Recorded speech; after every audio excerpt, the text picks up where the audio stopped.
Bismillahirrahmanirrahim. Assalamualaikum warahmatullahi wabarakatuh. Saya Putri Nur Aini, NIM B100180376 dari Prodi Manajemen Fakultas Ekonomi dan Bisnis Universitas Muhammadiyah Surakarta.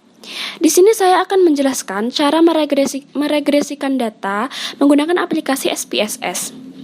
Di sini saya menggunakan data regresi linear berganda. Di sini diketahui data permintaan mobil penumpang baru di Amerika Serikat pada tahun 1971 sampai dengan 1986.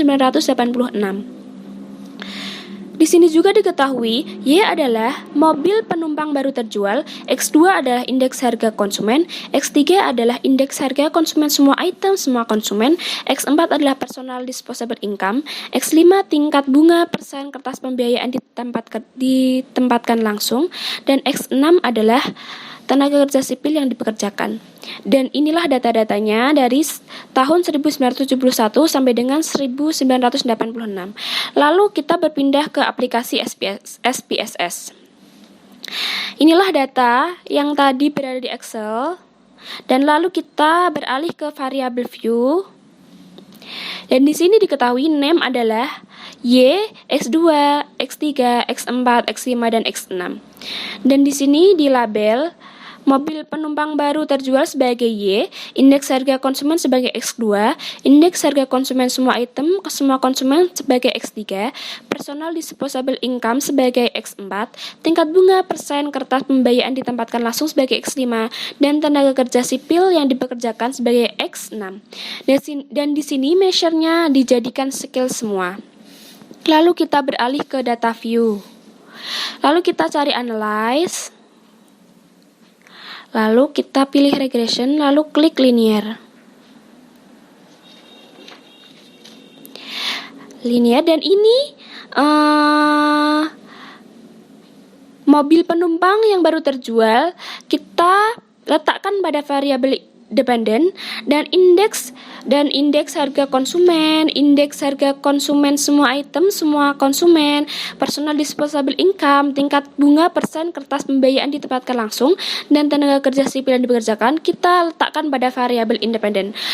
Lalu kita pilih statistik dan kita centang pada estimates, model fits, descriptive. Lalu kita klik continue, lalu oke. Dan inilah hasil uji analisisnya. Pada tabel deskriptif diketahui mobil penumpang baru rata-ratanya 10,005,1250, standar deviasinya 1163,64461 dan jumlahnya 16, indeks harga konsumen rata-ratanya 1622,1250, standar deviasinya 407,35683 dan jumlahnya 16, indeks harga konsumen semua item semua konsumen rata-ratanya 2201,1250, standar deviasinya 749,97919, rata-ratanya 16. Lalu personal disposable income-nya rata-ratanya 17455,4373, standar deviasinya 7422,57260, jumlahnya 16, tingkat bunga persen kertas pembiayaan ditempatkan langsung rata-ratanya 805,9375, standar deviasinya 264,19449, jumlahnya 16, dan yang terakhir tenaga kerja sipil yang dipekerjakan rata-ratanya adalah 94792,3125, standar deviasinya 9256,42068 dan jumlahnya juga 16. Lalu di sini adalah data korelasinya. Diketahui mobil penumpang baru terjual, indeks harga konsumen semua item semua konsumen, lalu tenaga bunga persen kertas pembiayaan ditempatkan langsung, dan tenaga kerja sipil dipekerjakan tidak terdapat hubungan yang signifikan karena nilainya lebih dari 0,05. Sedangkan mobil penumpang terjual dengan tingkat bunga persen kertas pembiayaan ditempatkan langsung adalah 0,015, di mana nilainya lebih kecil dari 0,05. Lalu di sini pada model tabel variabel interest dapat diketahui variabel bebasnya adalah tingkat kerja sipil yang dipekerjakan, tingkat bunga persen kertas pembiayaan ditempatkan langsung, indeks harga konsumen semua item semua konsumen, indeks harga konsumen, dan personal disposable income. Dan diketahui variabel terikatnya adalah model penumpang baru yang terjual. Lalu di sini model summary. Pada tabel model summary menjelaskan bahwa besarnya R korelasi sebesar 0,873, koefisien determinasinya sebesar 0,762, yaitu bahwa pengaruh variabel bebas terhadap variabel terikat adalah 76,2%, sedangkan sisanya dipengaruhi oleh variabel lainnya. Lalu di sini berpindah ke tabel ANOVA. Di sini dapat diketahui bahwa F hitung sebesar 6,400 dengan probabilitas 0,006 lebih kecil dari 0,05, maka model regresi dapat dipakai. Lalu yang terakhir adalah model koefisien.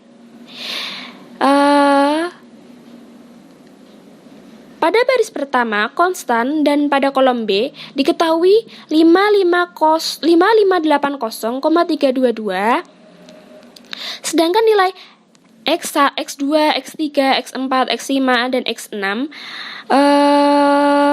X2 sebagai indeks harga konsumen 5,227, X3 sebagai indeks harga konsumen semua item semua konsumen sebesar -11,460, X4 sebagai personal disposable income sebesar 0,773, dan X5 sebagai tingkat bunga persen kertas pembiayaan ditempatkan langsung sebesar -0,919, dan yang terakhir X6 sebagai tenaga kerja sipil yang dipekerjakan sebesar 0,089.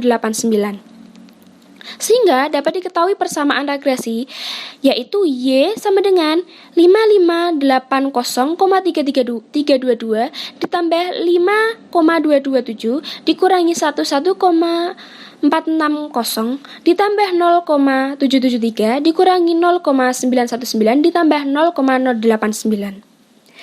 Koefisien B dinamakan koefisien arah regresi dan menyatakan perubahan rata-rata variabel X, variabel Y untuk setiap perubahan variabel X sebesar satu satuan. Perubahan ini merupakan pertambahan bila B bertanda plus dan penurunan jika bertanda minus. Dapat dilihat dari signifikannya. Untuk indeks harga konsumen semua item semua konsumen, personal disposable income, tingkat bunga persen kertas pembiayaan ditempatkan langsung, dan tenaga kerja sipil yang dipekerjakan mempunyai nilai signifikan lebih dari 0,05, maka HO diterima. Artinya tidak ada pengaruh yang signifikan dengan mobil penumpang baru yang terjual. Demikian penjelasan dari saya. Bila ada salah kata mohon maaf yang sebesar-besarnya. Billahi taufiq wal hidayah. Wassalamualaikum warahmatullahi wabarakatuh.